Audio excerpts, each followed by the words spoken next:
This Week in Microbiology is brought to you by the American Society for Microbiology at microbeworld.org/TWiM.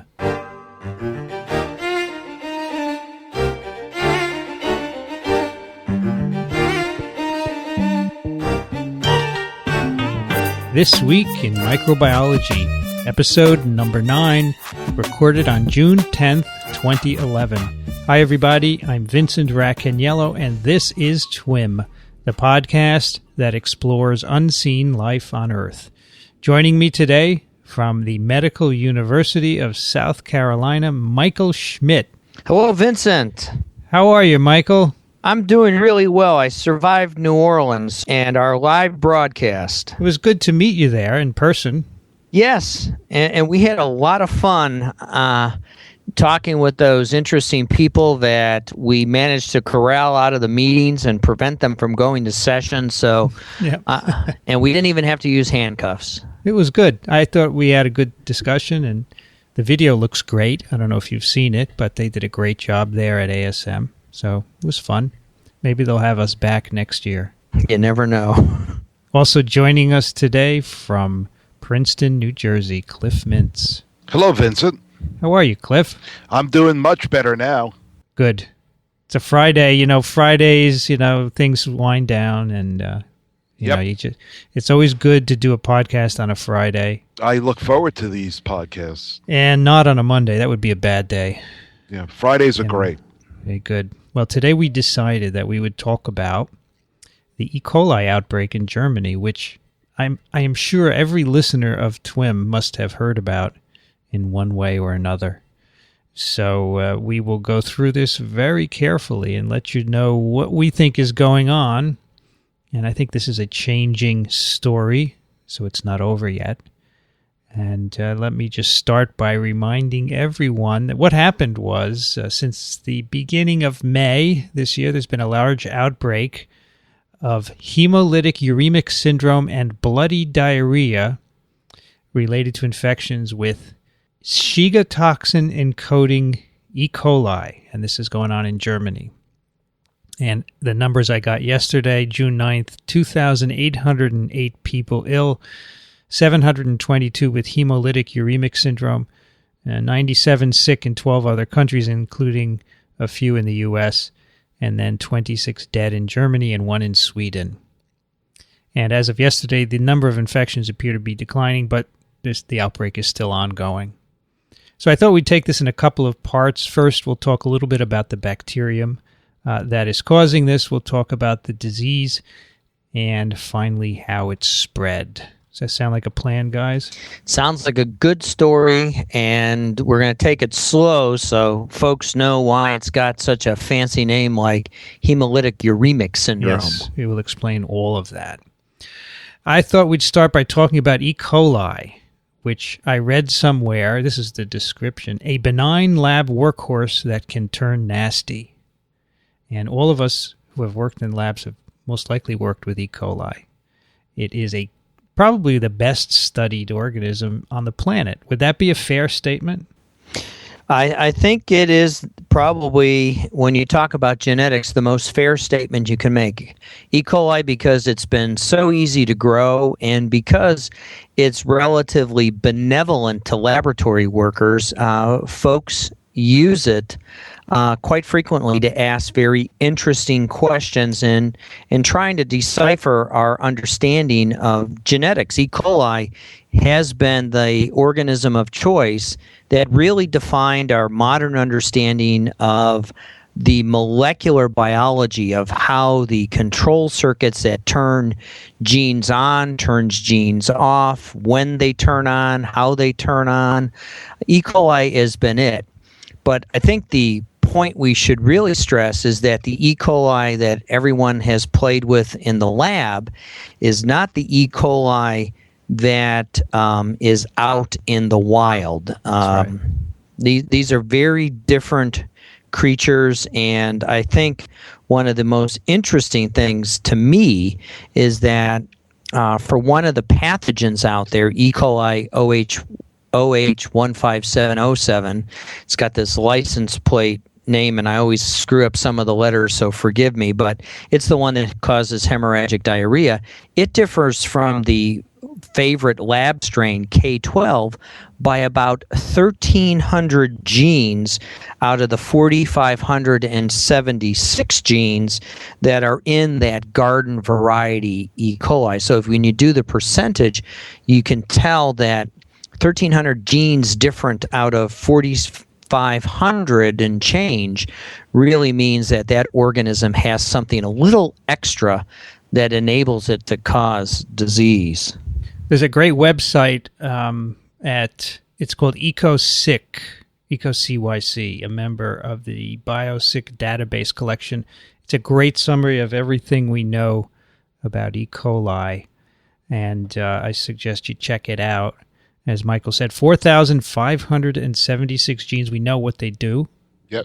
This is, of course, a gut microbe. It's in the gut of many animals, including us, and it's good. It's a beneficial gut microbe, but now and then it can turn nasty, can cause disease, can cause urinary tract infections, it can cause traveler's diarrhea, infant diarrhea, and when it does that, it's acquired a gene or genes that make it cause those diseases, so it becomes different from the E. coli in our gut. But for the most part, E. coli in our gut is a good commensal. Right. E. coli is part of the normal flora of most mammals and a lot of other animals. And the interesting thing that I find about E. coli, trained as more of a bacterial geneticist than a molecular biologist per se, was that all of the original bacterial gene transfers, at least transduction through bacteriophages and conjugation, better known as bacterial sex, where there's the actual transfer of DNA, were first discovered in E. coli, and it was the discovery of transduction or bacteriophage-mediated gene transfer and conjugation that led to the early genetic understanding of E. coli, and that's the reason why E. coli became really the organism of choice, because the genetics were so well known. Joshua Lederberg discovered, I guess, conjugation in 1946, and as Michael pointed out in earlier TWiMs, a lot of the original work in E. coli before its genome was sequenced in, I believe, 1998, was done through genetic crosses and transducing phages. So it's really kind of a very familiar organism that is really, really well known. And the only reason I bring this up is that a lot of, when you look at the diversity in the genus or the species E. coli, there's only about 20% homology per se between the various members. Say, do you know where Lederberg did that work, Clifford? I think he did it at Rockefeller. If I'm no, I did it at Madison, man. Oh, Madison, right? Exactly. Sorry, it was that. Right? I thought you would like that because you were an alum. I agree. I forgot, and it all makes sense to me now. But the reason I was bringing the stuff about genetics is that a lot of the diversity within the E. coli and related organisms, the Enterobacteriaceae, particularly E. coli and Shigella, is through horizontal gene transfer, and that's why so many virulence factors and genetic elements find its way into E. coli through horizontal gene transfer, as well as selective forces that result in mutations as well. So when these strains arise that cause urinary tract infections or traveler's diarrhea, they're getting plasmids from other bacteria that encode pili or toxins that cause that, right? That's horizontal gene transfer. That's what we're talking about. And the interesting thing is that I was going to say, if we went to modern molecular genome sequencing or fingerprinting type strategies, E. coli and Shigella would be very difficult to separate the two. They're very, very similar, but they are the enteroinvasive, which we're going to talk about, strains of E. coli are essentially Shigella, but everyone kind of says that, but they're different species. So let's talk a little bit about the strain that Michael mentioned, the strain with the license plate, E. coli O157 H7. Right. And many people may remember that there was a big outbreak of this bacterium associated with spinach not too long ago here in the U.S. It actually came on the scene around 1982 and caused an outbreak of severe gastrointestinal disease, and it was spread by contaminated hamburger. And as Michael said, the genome is 1,300 genes larger than E. coli's genome, and part of this comes from Shigella. And those extra genes include two toxins, Shiga toxins or STXs, that got there via a bacteriophage, and that's why that bacterium is nasty.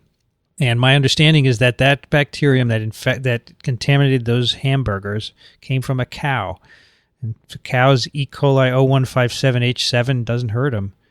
Passes through into their manure, which, when contaminates hamburger, or subsequently it contaminated many other products, apple juice, vegetables, including sprouts, can also cause disease as well. And I understand once you get it, you can spread it to other people because you shed it in the stool, and it's very infectious. And it's just like our friend that we talked about two TWiMs ago, Salmonella. It is actually optimized for the fecal-oral route of transmission. So it goes out very easily. It's very infectious. You don't need a lot of it in order for it to come in and play capture the flag with your normal flora, where it comes in and really sets up housekeeping. And one of the interesting things about this microbe is that it's got this ability. You would think the way you would treat an infection is with an antibiotic. And when you treat bacteria, in this particular case, this E. coli, with the antibiotic, it forces the poor E. coli into a defense mechanism, and that actually induces the prophage to come out. And so the antibiotics actually make it worse. And you make toxin, and things go wrong very quickly just simply through the ingestion of the antibiotic, which you would think would fix things. Right. And so it's a very important disease to understand very early. Your first gut feeling would be to throw an empiric antibiotic at it to clear it up, but unfortunately, that can often make things worse because of what the toxin does. And we're going to get to the toxin here in a couple of minutes, but E. coli O157H7 is really a pretty spooky microbe, because what the patient actually see is the consequence, or the bloody diarrhea. And any of you who have ever seen blood in your diarrhea, it's pretty sobering to see the wrong color coming out of that end. Yeah, especially when it's not beets, right? Especially when it's not beets. That's correct. How many people have felt that they have bloody stool, but it's just beets, right? Right. You don't want to think that it's other than beets. No. Yeah. I just want to mention this funny nomenclature, O157H7. These letters refer to outer membrane or outer surface antigens on the bacterium. Right. The O part is the lipopolysaccharide. Okay. That is produced by different serotypes of E. coli. The H part is the flagella antigen. Okay. So E. coli have flagella, the bacterial organelles that are responsible for motility. So you could actually serotype using conventional antisera that was developed a long time ago, polyclonal antisera specific for different lipopolysaccharide types, or the O antigens, and the different flagella proteins or flagellins that are produced by the different E. coli strains. And that's a standard nomenclature for E. coli. So our beloved E. coli K-12, that K is another antigen, right? It's a capsular antigen, I believe. I don't recall exactly what it is, but I don't think it's a capsular antigen. I just think it's K-12 is a strain designation, I believe. I'm not sure. From my notes, it's a capsular. Well, I was correct. Answered, and you were correct. Yes. But we don't have a K in this particular strain. Right. We have enough confusing nomenclature with these with these particular strains. The other thing I want to bring in as we begin to dissect and transition to how these microbes acquire new knowledge in a horizontal sense, we'll talk about horizontal transmission of genes, which come from bacterium to bacterium, and then vertical transmission of genes, where the mother gives the gene to the daughter and it's effectively inherited. So vertical transmission is an inherited gene, and horizontal transmission is where it's acquired from your friend or neighbor. Right. And it's really interesting. So these genes come in. So why does the microbe hold on to them? But more importantly, how does the microbe hold on to them? And E. coli and a lot of other bacteria have these remarkable genetic elements or cis-acting sites within the chromosome called insertion sequences. And this is effectively a area that is prone to high recombination. That is, you can safely stuff extra material into the chromosome at these locations, and typically it doesn't cause a deleterious effect.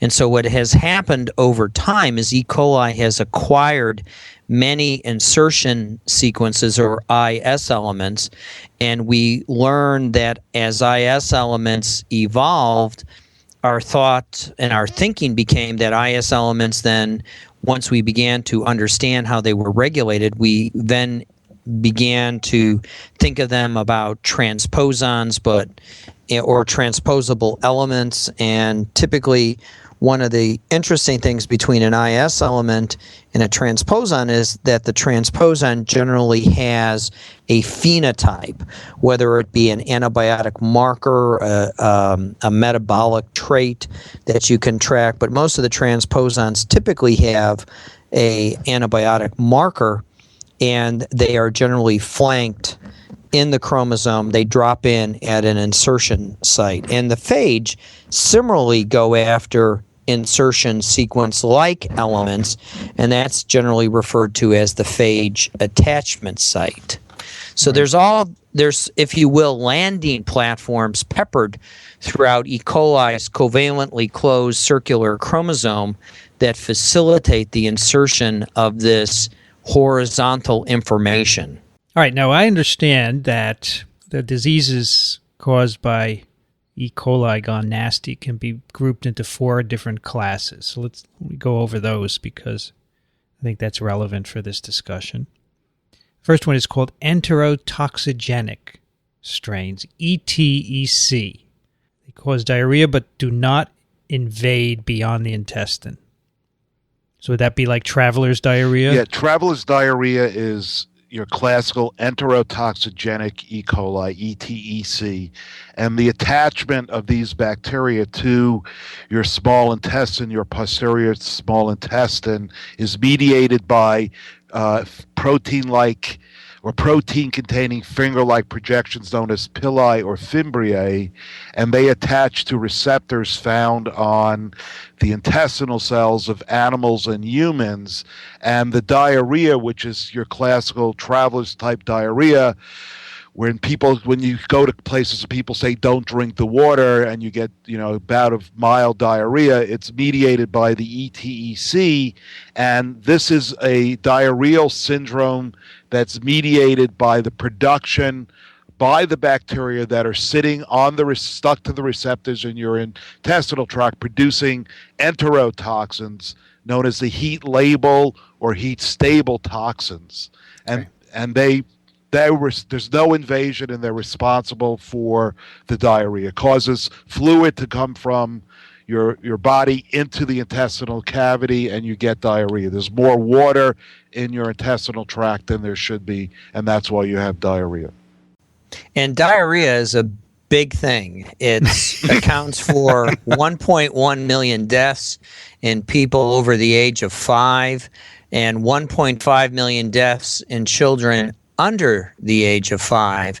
And oftentimes people know diarrhea when they see it, but the operational definition of diarrhea is nothing more than 3 or more loose or liquid bowel movements per day. And remember, the average adult human produces about 250 grams of stool, and that's, of course, semi-solid per day. So you can imagine 3 or more loose or liquid bowel movements per day is the operational definition of diarrhea. And it's really pretty scary about how many people diarrhea kills each year in both the developed and underdeveloped countries on the planet. Okay, so those numbers you gave us are global numbers. Yeah, they're global.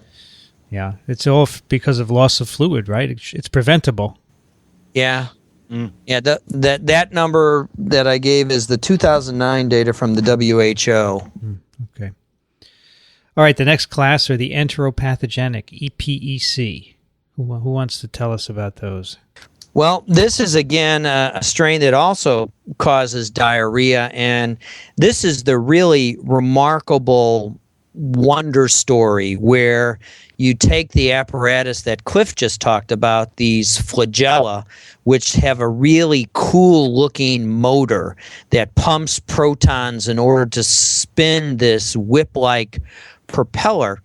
Well, the same motor, but without the whip, is used to inject our epithelial cells. And what enteropathogenic E. coli do is they enter our epithelial cells around the intestine, and they principally do this through the type 3 secretion apparatus, which uses the same sort of motor that spins the flagellum, but rather than spinning a flagellum or, if you will, a propeller, what it does is it makes a needle that actually injects our human cells, and then bacterial proteins come in and they become effectively locally attached to our cells, and they literally will grow inside our epithelial cells after a period of time when you effectively get the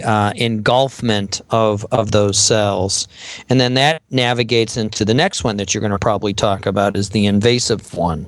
Right. Now this is so the ETEC and the EPEC, do they cause more or less the same severity of diarrhea, or is there a difference? When you get the enteropathogenic, it really depends upon how much inflammation is caused by the particular strain, and the invasiveness will then mediate an inflammatory response, and then the inflammatory response is responsible for the associated disease sequelae of how much diarrhea you're going to have. Yeah. And Okay. then it transitions down into the enteroinvasive, where the inflammation then is what is developing the fever response. Okay. Is you have the enteropathogenic, they invade our epithelial cells, and then you trip the light fantastic down into the enteroinvasive. And generally it has to do with the suite of proteins on this magic genetic element called a pathogenicity island, which is also lands inside the microbe. And again, this is another horizontally transmitted set of traits. This is pretty large. They can typically they're around 35 kilobases, but they can go as high as to 100,000 kilobases. When I was learning genetics in the dark ages, the genome was based on time because of the way E. coli was measured. E. coli was said to have a chromosome of about 100 minutes, and the pathogenicity islands are worth about 2 minutes of DNA. So I always use that 100-minute, 2-minute story or concept to think about how much genetic information is being acquired in these pathogenicity islands. And maybe Cliff would like to expand on to the conjugation story of why it's minutes. I could, but it's really that's like old. That's ancient history, and it's really the amount of time that you would have to conjugate two different bacterial strains with known genetic markers, and how soon you would keep the mixture going. So you would start with, you'd let them be mixed together for 2 minutes, and then 30 minutes, and then 45 minutes, and then as the known markers from the strains that you created through mutations were transferred, you constructed a bacterial chromosome on the basis of conjugation time length to get that trait transferred from a donor strain to a recipient strain. So that stuff is, you can imagine how long it took to construct a genetic map of E. coli. It probably took years and years and years. I don't remember how long it took Letterberg and those guys and people after that, but what took them 10, 15 years, we can now sequence an entire bacterial genome and get the exact information in a matter of weeks. Days. So days. 3 days. 3 days, right. Based on, depending upon how many Chinese people, I guess, are doing it in concert with people in Germany. But it's very interesting. But the one thing I want to go back to is that I think it's really important from a pathogenesis standpoint to kind of like say that enterotoxic E. coli, if you look at their invasive properties, they're non-invasive. So on a scale of 0 to, like, say 5, there is 0. If you look at enteropathogenic, the attaching and effacing guys that have that really good type 3 secretory mechanism, which is very cool, they're slightly invasive. So I give them a 1+ or maybe a 2+. If you look at enteroinvasive E. coli, you're looking at this class more or less almost resembles shigellosis, and the damage to the intestinal tract is really extensive. Intestinal epithelium. So in this case, you've got, typically, if it's enteroinvasive like Shigella, if it's severe enough, you're going to have bloody diarrhea. All right. Sometimes there's fever, sometimes there's not. That could be the differentiation between shigellosis and infection caused by enteroinvasive E. coli. And I guess the next one, I don't know which one you're coming to. We've kind of talked about Enterohemorrhagic E. coli, which I think is the next one you're going to talk about. Is that true, Vincent? Yeah. So that's our strains like O157H7. Right. Got your bloody diarrhea and then the hemolytic uremic syndrome and just kidney failure. Yeah, and just keeping in touch with the enteroinvasive would kind of be like a 5+ or a +5 in invasion, and if you look at enterohemorrhagic, it's somewhere around 3-ish on a scale of 0 to 5. So there is a kind of a invasiveness with the enterohemorrhagic guys, but it's not as extensive as the enteroinvasive guys. And I think the enterohemorrhagic guys are very interesting, and this is going to require a little bit of discussion, but I'll make it quick. It's like the Shigella produces, so we're going to talk about enteroinvasive E. coli and Shigella, and they're very, very similar, and the enteroinvasive E. coli, I don't think, or I don't know for sure whether they always or they do produce Shiga toxin, but the Shiga toxin was originally described in Shigella flexneri, I believe. Now, when the Shiga toxin in Shigella doesn't do in shigellosis what the enterohemorrhagic E. coli do that are producing the Shiga-like toxin do. And here's the difference. In the enterohemorrhagic E. coli, what's going on is that the bacteria are partially invaded into the intestinal epithelium, and they're producing, as a result of that interaction, there's an upregulation or genetic change that results in production of the Shiga-like toxin, the Stx toxin. And this stuff is a very potent toxin, and the way it works is that it's a subunit toxin. It's got an A subunit and 5 B subunits. The B subunits cause the toxin to attach. The A subunit then enters the typically what it do will enter the endovascular or the endothelial cells that line the blood vessels of the various body parts. And once it gets into the blood vessels, the A portion, so the B portion of the toxin causes the A portion to get in. The A portion of the toxin is a protein synthesis inhibitor. So the reason why you see the hemorrhagic stuff is that you're actually interfering with the blood vessels doing what they do, and the blood vessels are rupturing, and the blood in those blood vessels is leaking out. Now, what's particularly interesting about the enterohemorrhagic or the toxin produced by the enterohemorrhagic E. coli is that it's got a proclivity, and the endothelial cells lining the glomeruli of the kidney are very sensitive to the Shiga toxin effects. So the bacteria get into the kidney. Well, no, it's the toxin is transported because it's being produced at the site of the infection. Well, but are the bacteria getting into the kidney? I do not believe that the bacteria get into the kidney. That's because my reading indicates that they do. I don't know. It could be, but Michael, do you know?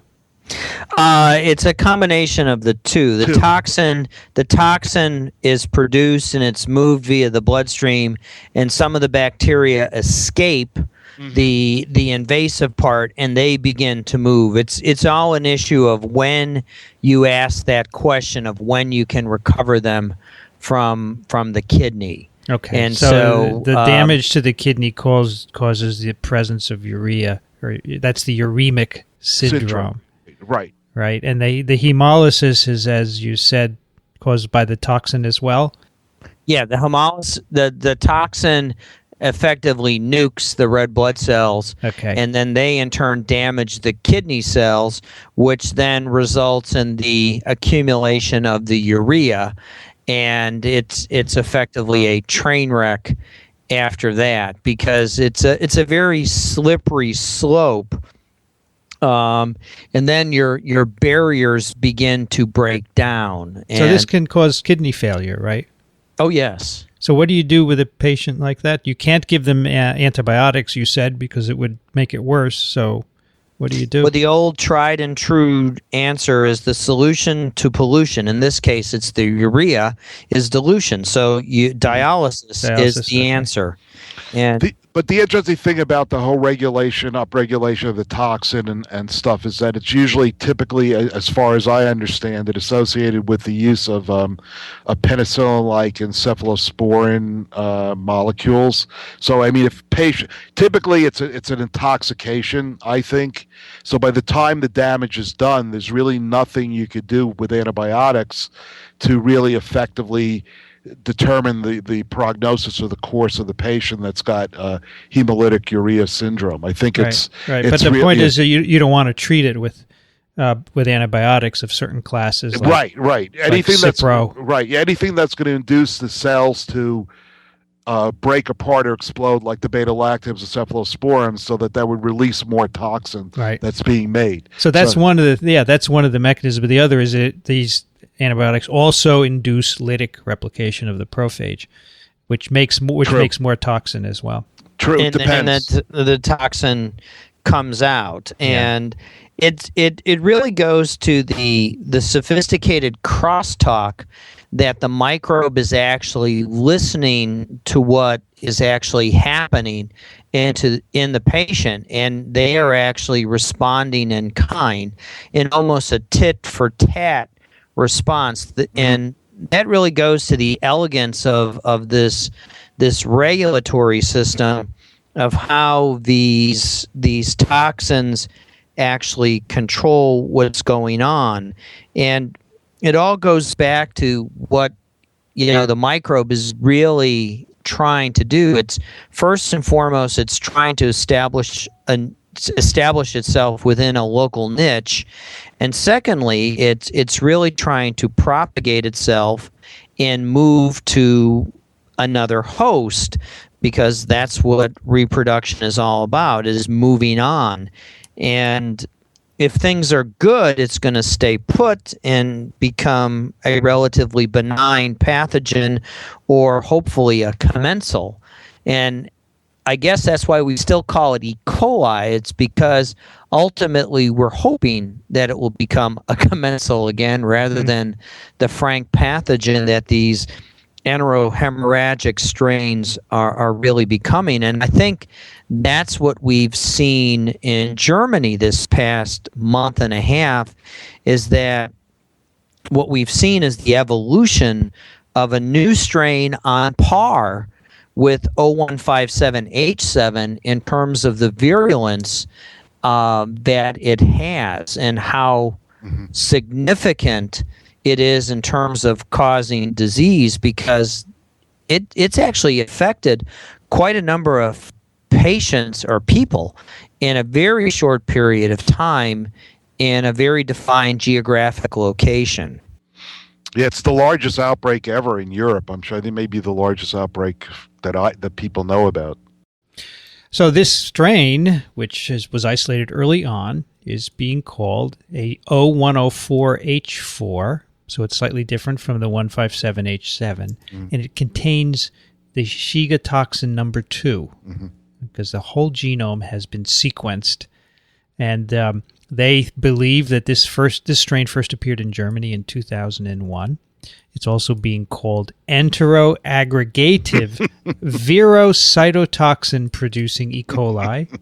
It has characteristics of both EHEC, which we've talked about, and the aggregative E. coli, and it's only found in humans.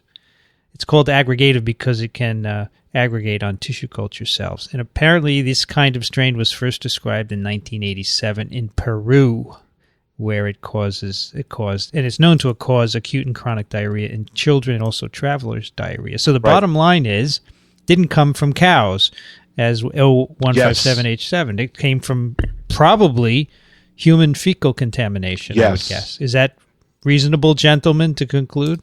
Yes. That's what makes the outbreak so interesting.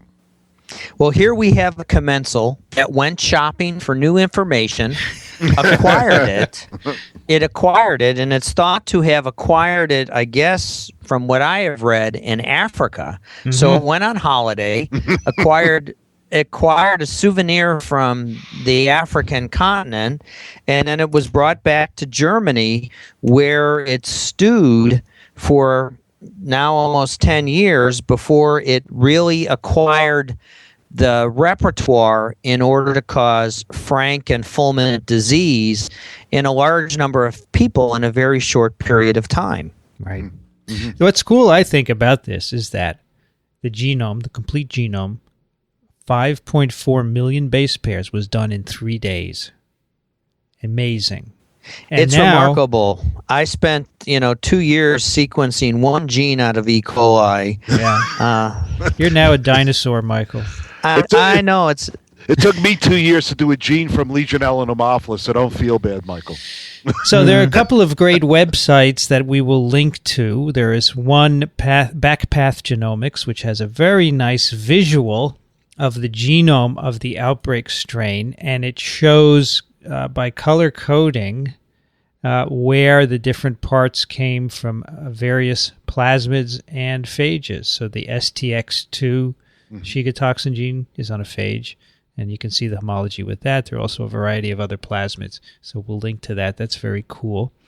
We've got some toxins. We have some antibiotic-resistant genes. In fact, I think it's resistant to 8 different antibiotic types. And it has a variety of other toxins as well. It has, which I'm looking for one here. So it has a gene called AG43. It codes for a surface protein, which is characteristic of the enteroaggregative. Yes. Right. So it allows it to attach to surfaces. Yes. So they think this may be how, in part at least, the bacterium clings to food surfaces like vegetables, and you can't wash them off very easily. Because as we will talk about, the vegetables are a suspect here. Resistant to 8 classes of antibiotics, including penicillin, streptomycin, sulfonamides. A lot of horizontal gene transfer. Michael, you say they went shopping, but I look at it as a random process, and whatever works Darwin puts his hand in it, right? Well, the reason I said shopping is because microbes don't pick up anything that does not confer a selective advantage to them. They can may go pick it up. browsing. They may pick it up, but it doesn't stay, right? It doesn't stay. And these, because when you go shopping, you purchase it and you'll hold on to it, as opposed to browsing where you pick it up, you carry it around for a while, and then you take it back if it doesn't confer that selective advantage. And bacteriologists always have to anthropomorphize everything to the things that they study. Well, that's right. It's the only way we can make sense. Of these. We are all guilty of this. Yes, of course. I just think it's interesting that everybody does it. I found an article in Nature. Sorry, Michael.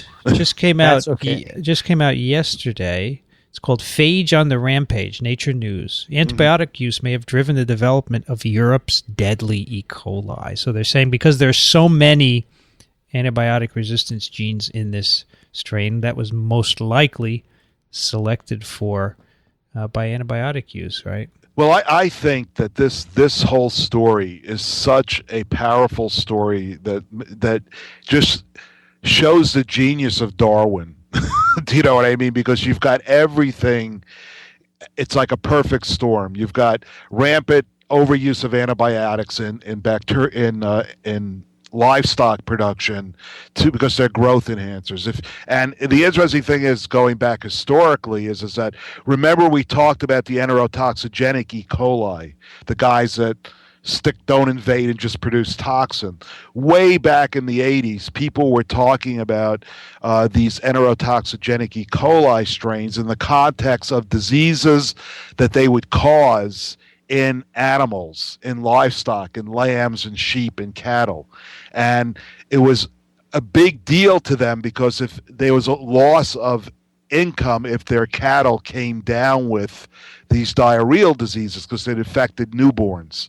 So what they determined to do way back was, you know what, we put antibiotics in the feed of these animals, they grow better. So there's this magical enhancement effect, and it also protects against colonization of the newborn lambs, sheep, or with lambs and piglets and calves against the diarrheal diseases that these guys did. So it became a practice that started in just making sure that farmers or livestock producers were able to maintain their economic, profitability. And you fast forward 20 years, 30 years forward, and now we've got the overuse of antibiotics in animal feeds contributing to the creation of a strain that ostensibly just randomly or under selective pressure, not randomly, picked up a plasmid that carries antibiotic resistance to multiple antibiotics. So if this, it's just amazing that something that started out as innocuous has now resulted in the creation of these strains, and then coupled on top of that with the selective pressures for the inheritance of the toxins and stuff, it just becomes very interesting. Yes. In fact, in this article, Phage on the Rampage, they say one of the many unusual characteristics of O104H4 is that it has resistance genes to multiple classes of antibiotics. This suggests that wherever the bacteria have come from, there has been a selective pressure. And this gentleman was talking about agricultural use in part of antibiotics. And I want to complete my thought, which I didn't do well, treating the bacteria that are lysogenic for the Shiga phage causes the phage with antibiotics, causes the phage to replicate, and now that the phage is available to infect other bacteria that may be in the environment and confer the toxin to them. So that's the connection between antibiotic use and the transfer of the Shiga toxin phage.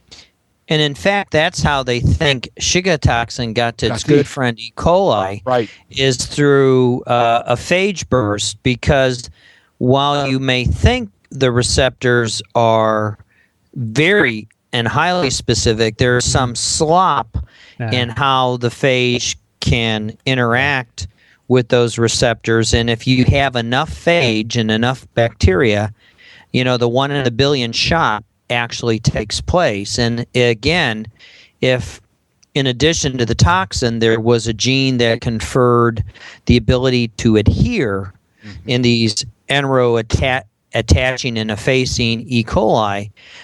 You can begin to see how you had, again, to use the metaphor, the perfect storm. And again, that is how it has effectively maintained itself in the population. And once, the original one, the 157H7 got established, it's been extremely challenging to eliminate it from cattle. We know where it comes from, but it's extremely challenging, and it's now moved itself out into other things. Hey, I was just thinking it would be great to have an 0157H7 license plate.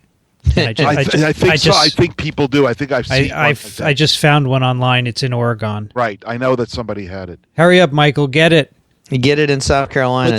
But the interesting thing about the the 0157H7 is that there is, I read in one of the articles that the meat producing entities within the United States, they are required to screen now for 157H7 in their production facilities, and there's legislation pending that because of the O104H4 outbreak, as well as other outbreaks not caused specifically by the enterohemorrhagic ones, that it may be prudent now to begin to screen or enact legislation that requires that meats and in production facilities also screen for non-157H7 strains. Well, that drove the market. The meat producers were very much concerned about their hamburger actually being contaminated from that and destroying all the hamburger, because that's the standard operating procedure. Should they discover 157 in their product, they actually destroy it. Mm-hmm. And the food industry and the food safety folks are very much concerned about the safety of the food supply, and right. The United States is very blessed in that we have a tremendous USDA presence, and they actually do screen our food to make certain it's safe. And the commercial sector responded with a chromogenic medium that actually lights up when 157H7 is on the plate. It actually is chromogenic, so if you have that in your product, it will light up and it gives a specific color. And in something as complicated as hamburger, it's really satisfying to be able to pull it out and find that, if you will, needle in the haystack to know that our food is indeed safe. And I think what will quickly happen in short order, if this new outbreak in Germany continues, is you'll similarly see a development of a chromogenic medium for this particular strain because of the concern for public safety, because people are not going to stop eating whatever is ultimately implicated in this outbreak. Okay, so we next on my list is the disease, but I think we've discussed this. We've talked about bloody diarrhea and how the toxins cause that, and we've also talked about hemolytic uremic syndrome, which are two features of this German outbreak. So let's move on to how it spread. And when I first began following this, it was suggested that contaminated cucumbers from Spain were the culprit, but that turned out to be wrong. I understand that they found toxin, but not bacteria in the cucumbers. They also suggested lettuce and tomatoes, and none of that panned out. On June 5th, German officials announced that they linked bean sprouts to the outbreak. And now, of course, they're backing off this. But let's talk a little bit about bean sprouts. Michael wrote, "I knew it would be the sprouts." Why do you indict the sprouts, Michael? It's always the sprouts, and it's principally it's not because they're good for you. It's principally because they have a high surface area to mass ratio. Any of us who have ever seen sprouts on our deli sandwich know that you got the cute little seed, and then you have this wonderful fiber that's attached to it, and it's a high surface area to mass ratio.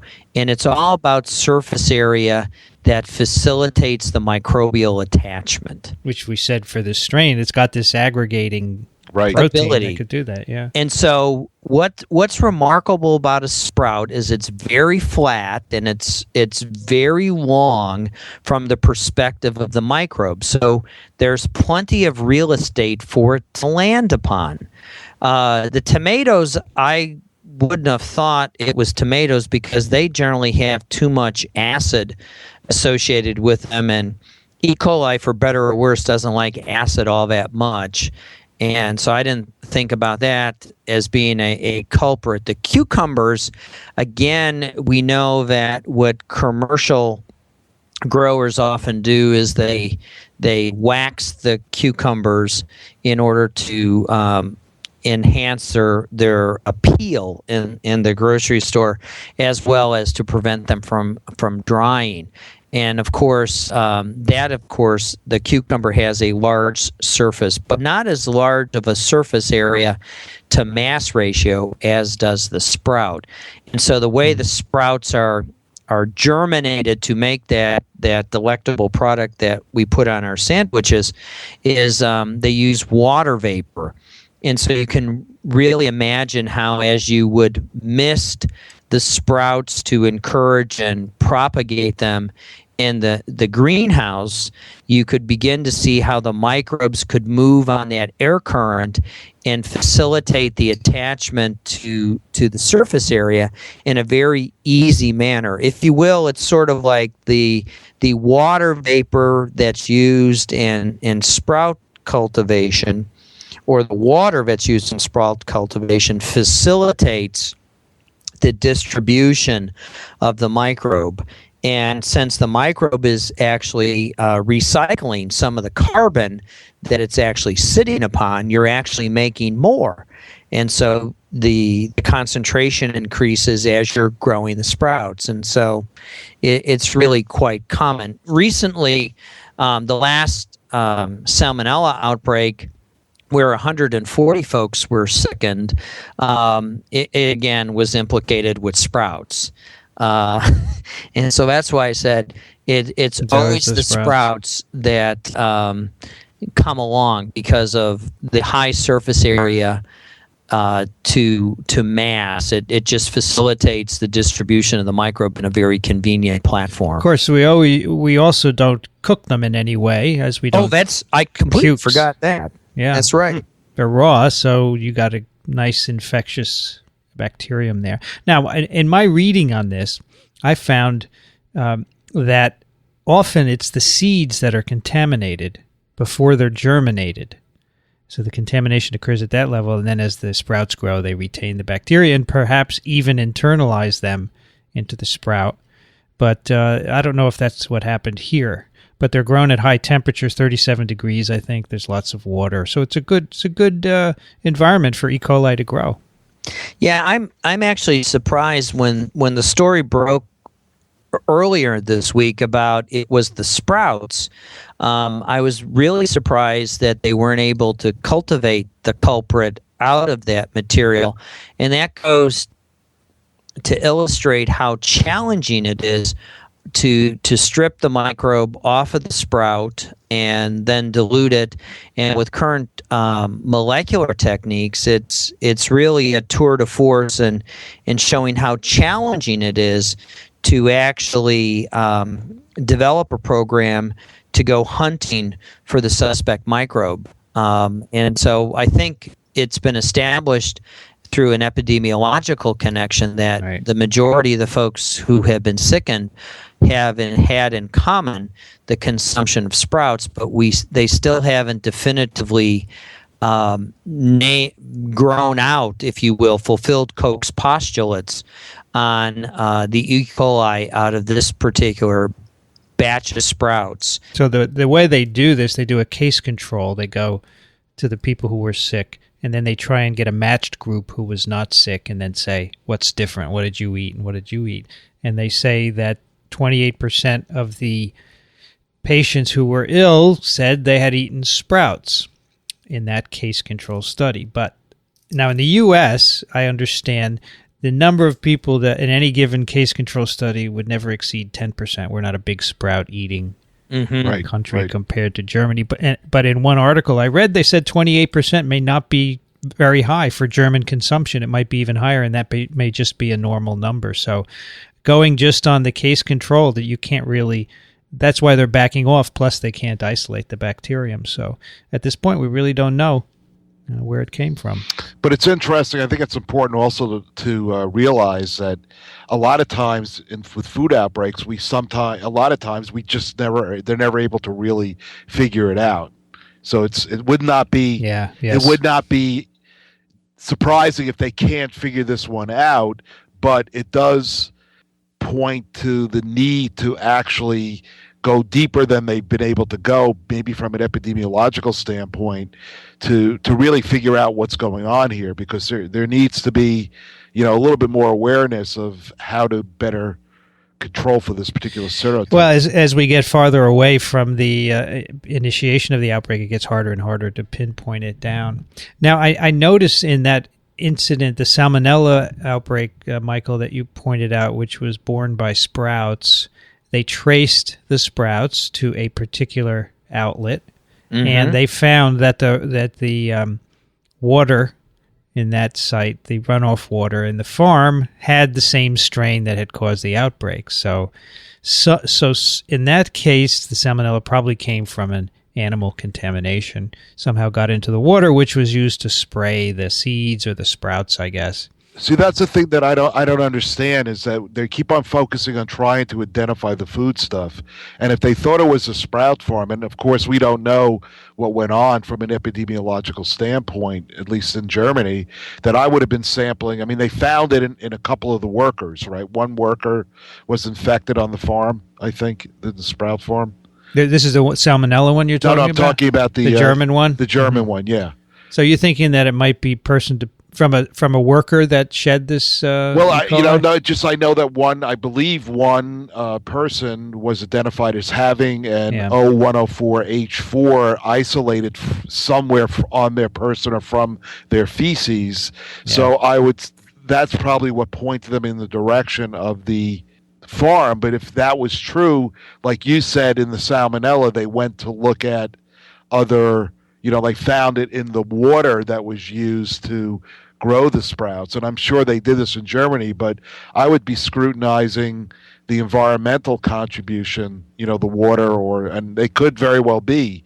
But some sewage contamination of the water, for example, could do it, right? Or something, because I doubt, there's at this particular point, unless you have the original offending, batches that were eaten, E. coli is not going to last indefinitely on sprouts. The other important thing to recognize is the infectious dose for species like Salmonella and E. coli is typically quite large. You have to eat 100,000 organisms, while the infectious dose for some Shigella species is as low as 10 organisms. Right. And since this was called E. coli, they may be assuming that they have to see 100,000 of these suckers, but we don't know whether or not this brand new strain, while we have the sequence, we haven't done the volunteer study to ask the question, how many of this new strain do you have to eat in order to get disease? And it could be that this particular new strain of E. coli, rather than having 100,000 organisms to make you ill, only needs maybe 10, 100, or 1,000. Right. And that really is the issue here, because then that changes your risk assessment of how rigorous you have to screen produce, and I'm sure the German equivalent of the CDC and their USDA are really struggling quite hard with trying to understand what's going on here, and recognize that this is a new outbreak. It's a relatively new strain, and so you have to commend them for the amount of shoe leather epidemiology that they've conducted, as well as the phenomenal molecular biology that's been done to sequence this in 3 days, with the Chinese collaborators and the German collaborators really working diligently to try to wrestle this alligator to the ground. I mean, one thing that I wanted to point out, and you bring it up, you raise a very good point, Michael, is that although we have the DNA sequence, it's really, and you can make any suppositions you'd like based on the DNA data, but until you really get a really good understanding of the actual pathogenesis and virulence and really what's going on, you can only speculate, right? I mean, so just because we have the sequence doesn't mean that we really understand how this really happened. It's a good way to identify, but this, as you really eloquently posit, that this actually, even though they're saying it's E. coli, maybe the thing that actually caused the disease was closer to a Shigella than it was your typical, because it's a hybrid, right? It's no longer really E. coli, and we know there's so much genetic variation within the species E. coli that the sequence could be kind of a red herring to some extent. Without, I think it's clearly E. coli with extra genes. Okay, it's the extra stuff that, but we don't know. Yeah. It's sort of the condiments that you put on your sandwich, just like the sprouts for the condiment that they put on the sandwich. It's the condiment in the genome that really makes it a remarkable organism, and that's what this new agent is. It's a remarkable organism because it has a novel phenotype. Mm-hmm. It's seemingly able to attach and efface very readily, and it has a wonderful toxin that causes the hemolytic uremic syndrome, as well as demonstrating the phenotype of the bloody stool. And so this is a great lesson in modern bacteriology in the wild of how you begin to look at things and how you begin to question what's going on, and reinventing concepts or revisiting concepts that you really hadn't thought about for quite some time. And it's only when you have an outbreak that you really examine how you've been doing things. In fact, I will quote from this wonderful blog, Backpath Genomics. The chromosome of the outbreak strain is most similar to strain EC55989, an enteroaggregative E. coli isolated in Africa over a decade ago. Mm-hmm.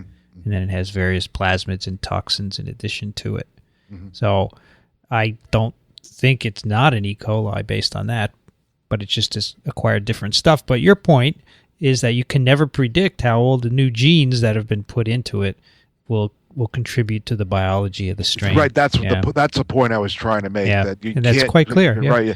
But the one thing I do want to say as an aside is that Michael said we haven't done the volunteer experiments. Uh-huh. The way they used to do this in the old days, and I don't know whether this is really true, but this is what I was taught way back in the 1970s, that they used to take Shigella and Salmonella and actually get prisoners to quote unquote volunteer to participate in these tests to actually identify doses of the difference between Shigella and Salmonella.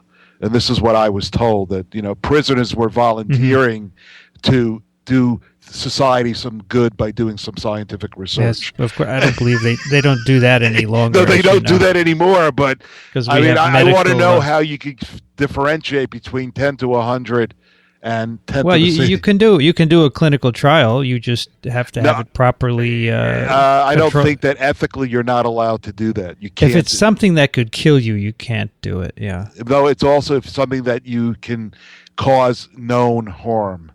You cannot do that anymore. That's correct. Ethically, you cannot do that. Back in the old days, you could do whatever you want, but not anymore. Well, nowadays, people still feed volunteers, for example, noroviruses to study norovirus gastroenteritis. Mm-hmm. But that is not something which it could kill you if you were immunocompromised. Right. They find that out ahead of time. Yeah. But I suppose these bacteria don't fall into that. But I don't actually know. Mm-hmm. It's the whole volunteer for pathogens.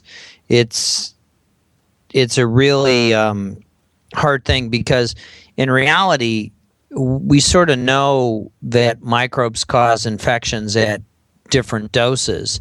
And so now I think with the molecular tools, we can actually track with real-time PCR. We can actually infer based on numbers and just passing things through. We can have surrogates of things that may not be virulent. We can have surrogates to ask the question how fast things go through. And we could ask the question by evacuating the patient's or the subject's intestine with one of those famous GI agents that we've all take when we have our colonoscopy, and you can get sufficient mass to do this.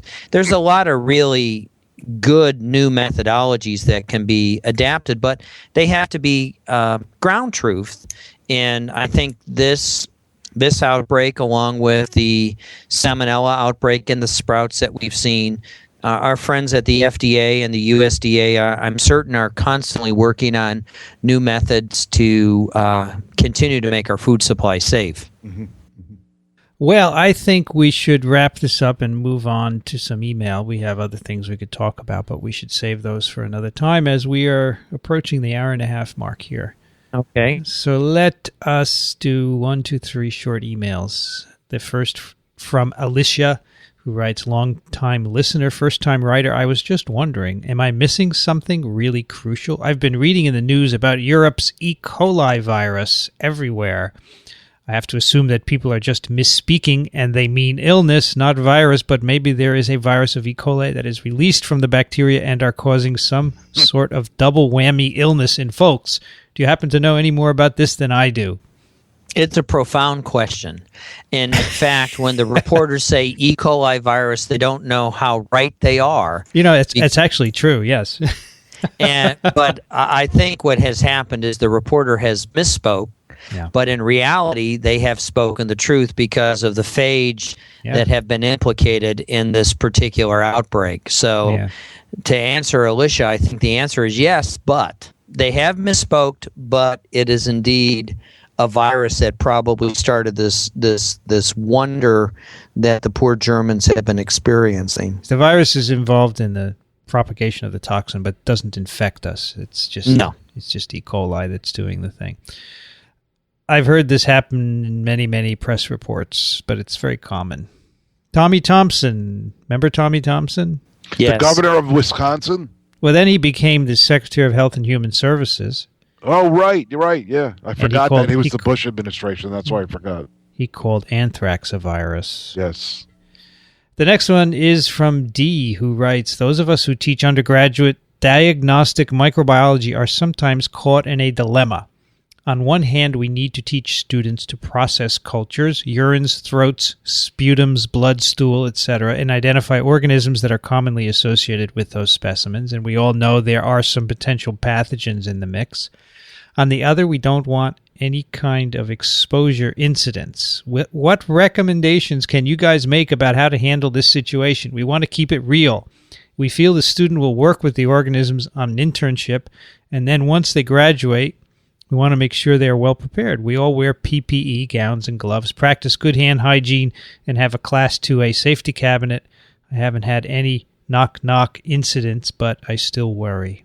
This is for you guys, not me. Well, thinking about diagnostic microbiology, I think it's extremely important that you work with the live ammunition. But to assuage her fears is that if you're using American-type culture designated organisms that have been passed many times on Petri plates, their ability to cause disease is thought to lessen somewhat because as you serially pass on a Petri plate, it becomes less virulent, or at least that's the general rule of thinking.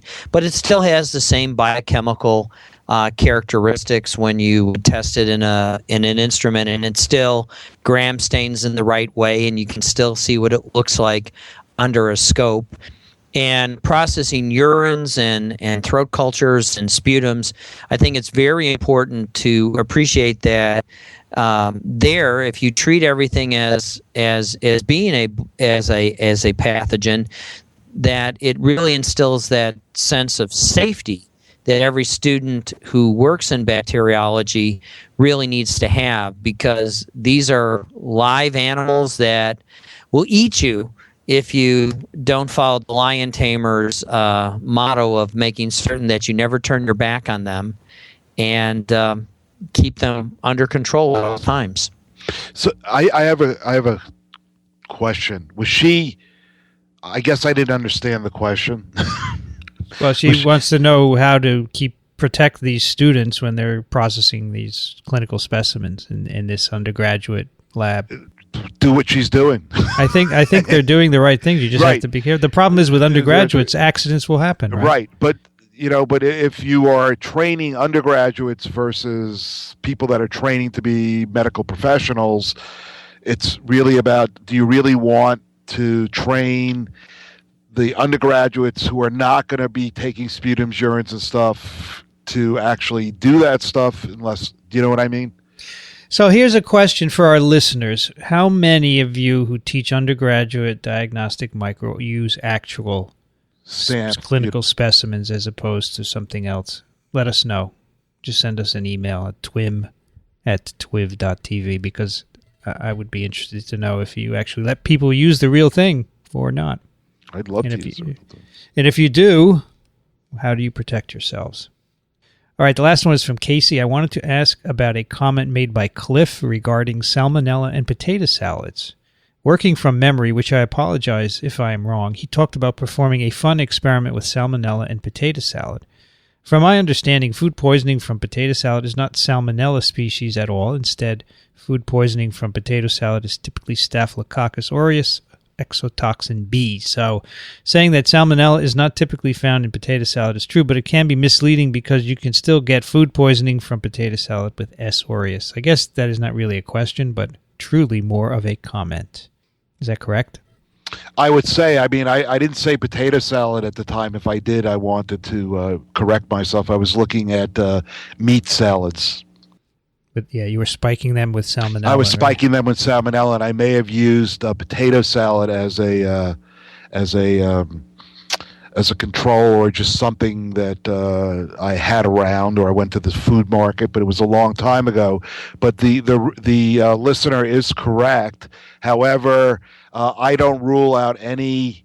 I can't say that Staph aureus may be more common, but whether it's Staph aureus, E. coli, Bacillus, B. perfringens or C. perfringens or whatever, you just need to practice good food safety and make sure that your food is prepared properly and not mishandled. Keep hot foods hot, cold foods cold, and you'll generally be in good shape. But the salmonella, since eggs are often incorporated into salmonella, albeit they're typically hard-boiled, but if they're not completely hard-boiled, you can, of course, get salmonella to come in from the egg. The mayonnaise, if it's homemade mayonnaise made with raw eggs, again, that can introduce salmonella into it. Most folks don't use homemade mayonnaise, but if you do make your own mayonnaise, which is an egg oil mixture, and you don't cook those eggs, then of course the salmonella can be introduced from the eggs. And I think the way I always look at food poisoning, it's all about timing, and food poisoning for many cases is an intoxication. So it really depends upon how much of the product that you ate and how quickly the symptoms manifest. And exotoxin B from Staph aureus, remember, it behaves as a superantigen. So it really has a super effect really fast. And of course, one of the hallmarks of staphylococcal food poisoning is that projectile vomiting. And that's why I always remember it's a super antigen with a super effect, and the projectile vomiting. And staph food poisoning is typically a 2-bucket disease. Wonderful. Well, guys, I had gotten a great appetite talking about potato salad and ham now you're salad. hungry.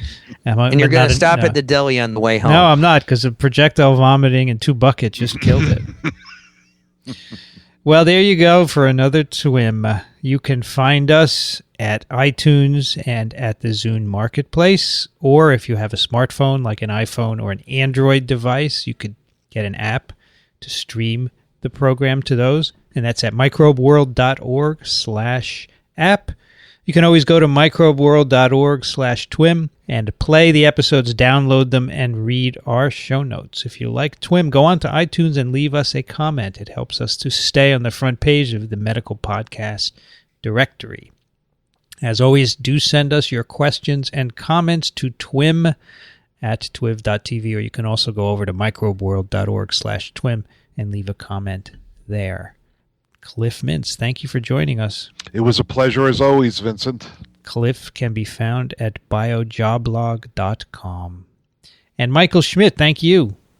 Thank you, Vincent, and I wish our colleagues in Germany all the best as they try to get to the bottom of this frightening outbreak. Yes, and we will follow it and let you know the resolution. I thought you were going to say gut-wrenching experience, Michael. No, I tempered that. It would have been good. Yeah. Michael Schmidt is at the Medical University of South Carolina, and we will be back in a couple of weeks. I'm Vincent Racaniello, and I'm at virology.ws. I'd like to thank the American Society for Microbiology for their support of TWiM. In fact, for letting us do live TWiM a couple of weeks ago in New Orleans. That was great. Thanks so much to Barbara Hyde, the communications director, Chris Kondayan, and Ray Ortega for helping us behind the scenes. Thanks for listening, everyone. We'll see you next time on This Week in Microbiology.